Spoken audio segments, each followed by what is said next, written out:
androany 20 septembre zany dia anao ny sortie officielle ny promotion fity zahay.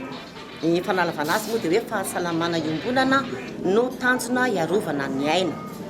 Dia miaraka amin'izay moa ankalaza ihany koa ny fahadimy taona ny tsanganan'ny sekoly.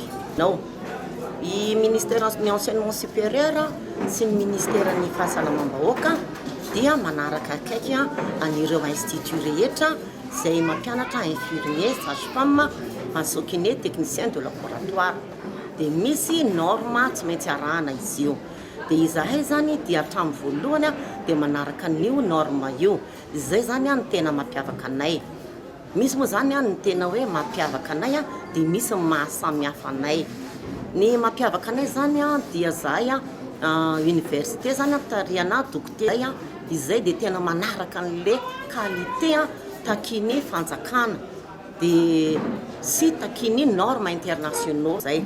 Ny formation eto aminay koa zany dia polyvalente zany hoe sady manao ny programme ny infirmier no manao programme sage-femme ny mpianatra satria mbola zay aloha zany no filany eto amin'ny tany sy ny fanjakana eto Madagasikara. Manarak'izay ny 95% ny kizy mivoaka dia tonga dia efa misy mandray satria marobe zany ireo partenaire miaraka aminay. Ny ankizy tafiditra amin'ny fanjakana moa zany tonga dia efa voara ihany izy dia ny ankizy ny sasany manao amin'ny tenany ary ny sasany raisin'ireo clinique sy dispensaire privé. Dia ny mampiavaka anay zany dia izay zany eto Andrefanambojanary eto amin'ny ampitan'Tobra Tsimandrava dia akaiky ny hôpital zahay ka tsy lavitra ny hôpital zany ny fampianarana. Rehefa mahavita stage ny ankizy dia mandeha avy hatrany mianatra aty ny arivo. Ny stage nay zany dia farafahakeliny zany 5 hatramin'ny 7 isa-taona.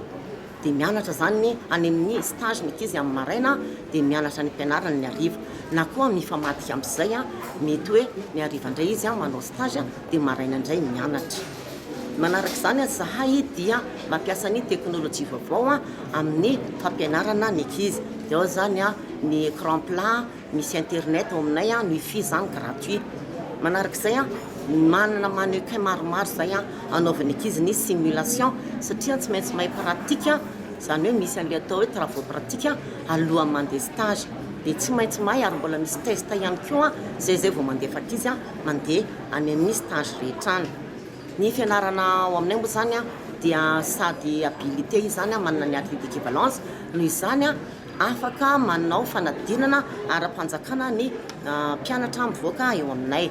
Manarak'izay misy formation zany supplémentaire aorian'ny 3 ans ny licence zany aorian'ny licence dia misy atao hoe puériculture zany hoe momba ny zazakely dia misy ny échographie io zany ao anatin'le hoe imagerie daholo ihany. Dia mampianatra acupuncture électronique zahay sy ny réflexothérapie.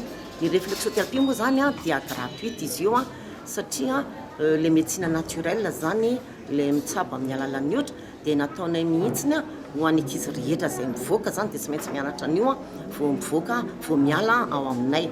Ny antony dia satria rehefa ny tany lavitra dia misy rehefa mbola tsy mahita hoe aiza ny fanafody dia afaka mampiasa avy hatrany ny réflexothérapie zany zareo.